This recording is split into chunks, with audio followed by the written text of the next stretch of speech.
Assalamu alaikum. We have studied about the law of mass action, its derivation for the general reaction. Now we are going to proceed with the lectures of equilibrium constant and its unit. कि equilibrium constant क्या है और इसके units क्या हैं. ठीक है, सबसे पहले Kc equilibrium constant हमारे पास क्या होता है बेटा. equilibrium constant है हमारे पास product of concentration of product raised to the power of coefficients by product of concentration of reactants raised to the power of coefficients in a balanced chemical equation. This is the general description. अब उसका जब हम reaction लिखते हैं, reaction हम लिखते हैं Kc is equals to Kc, we know that this is the equilibrium constant. So product of concentration of products raised to power of coefficients by product of concentration of reactants raise to the power of coefficients. अब जिस चीज़ में student confuse होते हैं that is कि यहाँ पे product का word जो है वो 2 दफ़ा यूज़ हुआ है. तो बेटा यहाँ पे प्रोडक्ट ये एक प्रोडक्ट जो है वो मल्टीप्लिकेशन वाला है. ठीक है, प्रोडक्ट जो है वो कौन से वाला है, मल्टीप्लिकेशन वाला. इस चीज़ में आपने कंफ्यूज नहीं होना. इसको मैं एक एग्जांपल से आपको समझा देती हूँ. Like we have an equation, nitrogen is going to react with hydrogen and the product is ammonia. जब हम इसकी केमिकल इसमें लिखते हैं इसको इक्विलिब्रियम कांस्टेंट में, तो जो इसका एक एक्सप्रेशन बनता है दैट इज़, ठीक है. अब पहले वाले में है सिर्फ अमोनिया, यहाँ पे दूसरा कोई भी हमारे पास नहीं है ऐसा एलिमेंट जिससे हम कह सकें कि ये इसके साथ प्रोडक्ट बना रहा है जो इसका मल्टीपल है. लेकिन ये देखें इन दोनों के दरमियान ये है multiplication. So this is the product which I am talking about. Clear, got this point. तो ये मल्टीप्लिकेशन हमारे पास, ये प्रोडक्ट जो है वो इसको हम कह रहे हैं. सही है. Now focus on this point. Product of concentration of products raised to the power of coefficients divided by product of concentration of reactant. Product of concentration of reactant का मतलब है ये. ठीक है, ये है हमारे पास प्रोडक्ट्स का, रिएक्टेंट्स का प्रोडक्ट जो है. Product of concentration of reactant raise to the power of coefficients. Clear with this point.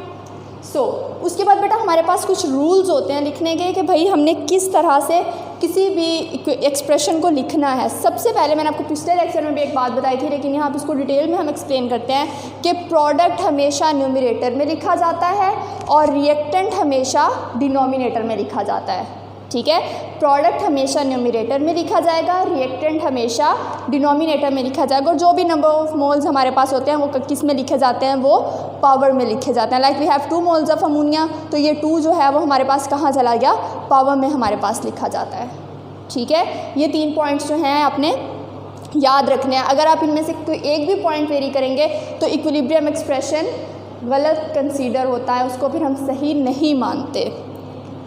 उसके बाद बेटा हमने अगर कहीं पे भी Kc की न्यूमेरिकल वैल्यू कैलकुलेट करनी है तो वो हम किस तरह से कैलकुलेट करते हैं, वो हम इस तरह से कैलकुलेट करते हैं कि किसी भी केमिकल इक्विलिब्रियम एक्सप्रेशन में, जो इक्विलिब्रियम एक्सप्रेशन है हमारे पास, उसमें हमने रिएक्टेंट और प्रोडक्ट की कंसंट्रेशंस को पुट कर देना है.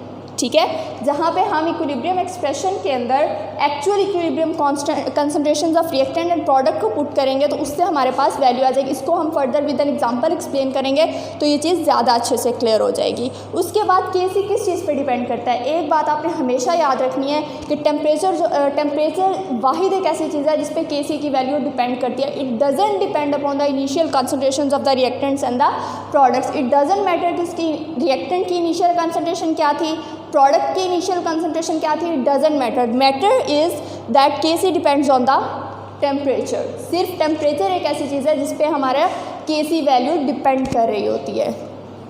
अब हम उसके यूनिट्स की बात करते हैं. बेटा पहली बात यह कि Kc का कोई स्पेसिफिक यूनिट नहीं होता.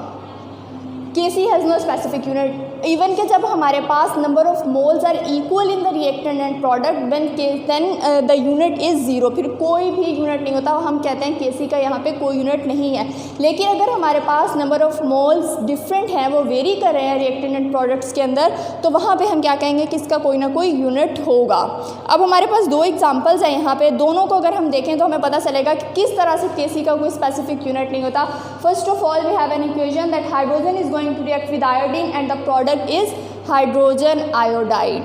ठीक है, क्लियर विद दिस पॉइंट. अब हमने इसका इक्विलिब्रियम एक्सप्रेशन लिख लिया, product is in the numerator and the reactants in the denominator. अब हमारे पास यूनिट जो होता है वो होता है मोल पर डीएम क्यूब। क्या होता है इसका यूनिट? मोल पर डीएम क्यूब। हमने लिख दिया मोल पर डीएम क्यूब, पावर कितनी है? 2, वो लिखी गई। उसके बाद हाइड्रोजन और आयोडीन, हाइड्रोजन का भी unit mole per DM cube, iodine का भी मोल पर डीएम क्यूब। अब होगा क्या कि ये स्क्वायर है हमारे पास, कैंसिल आउट, ये इससे cancel out, at the end क्या बचा? No unit. जैसा कि मैंने पहले बताया था कि अगर हमारे पास नंबर ऑफ़ मोल्स इक्वल हो जाएंगे प्रोडक्ट में और रिएक्टेंट में, तो यूनिट क्या आ जाएगा? कुछ भी नहीं होगा हमारे पास। उसके बाद नेक्स्ट एग्जांपल है that nitrogen is going to react with hydrogen and the product is ammonia. उसी तरह से हमने इसके रिएक्शन लिखा कि प्रोडक्ट को न्यूमरेटर में लिखा, रिएक्टेंट को डिनोमिनेटर में लिखा, और ये हमारे पास जो नंबर ऑफ़ मोल्स थे वो कहाँ चले गए? पावर में लिखे गए। अब हमने इनका यूनिट जब किया तो इसमें मोल पर डीएम क्यूब, पावर में क्या है? Square, then mole per DM cube and then hydrogen mole per DM cube, और इसकी पावर क्या है? 3। अब जब हम इसको सॉल्व करेंगे बेटा तो हमारे पास इसका यूनिट आ जाएगा मोल पर स्क्वायर डीएम, और इसकी पावर होगी 6। ठीक है, इसको आप देख लें, मैंने यहाँ पे इसके यूनिट्स लिखे हैं। दरमियान का पॉइंट भी जब ये कैंसिल आउट हो जाएंगे तो ये हमारे पास आ जाएगा 1 मोल स्क्वायर पर डीएम क्यूब। ठीक है, ये इस तरह से अगर हम इसको लिख लें या यूँ लिख लें, मोल पर डीएम क्यूब, और इसकी पावर क्या आ जाएगी? 2 आ जाएगी। ठीक है, जब ये 2 आएगी तो ये ऊपर जाके क्या हो जाएगा? मोल पर स्क्वायर डीएम पावर 6 आ जाएगी। ठीक है, यहाँ तक बात क्लियर? अब उसके बाद हमारे पास कुछ प्रॉब्लम्स गिवन है। प्रॉब्लम 9.1, सबसे पहले क्या है बेटा? Hydrogen reacts with iodine at 25 degree Celsius. Hydrogen किसके साथ रिएक्ट कर रहा है? आयोडीन के साथ रिएक्ट कर रहा है और बना रहा है हाइड्रोजन आयोडाइड।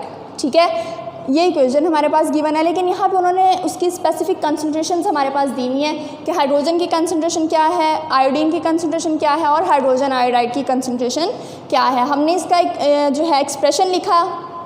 एक्सप्रेशन लिखने के बाद प्रोडक्ट में वैल्यू पुट की, हाइड्रोजन आयोडाइड 0.49 मोल per DM cube, then hydrogen 0.05 मोल per DM cube, then iodine 0.06 मोल पर डीएम क्यूब। हम इसको सॉल्व करेंगे, आंसर हमारे पास आ जाएगा 80। This is the problem 9.1. So we have studied about the equilibrium constant and its units. If you have any problem you can ask to me. Thank you very much.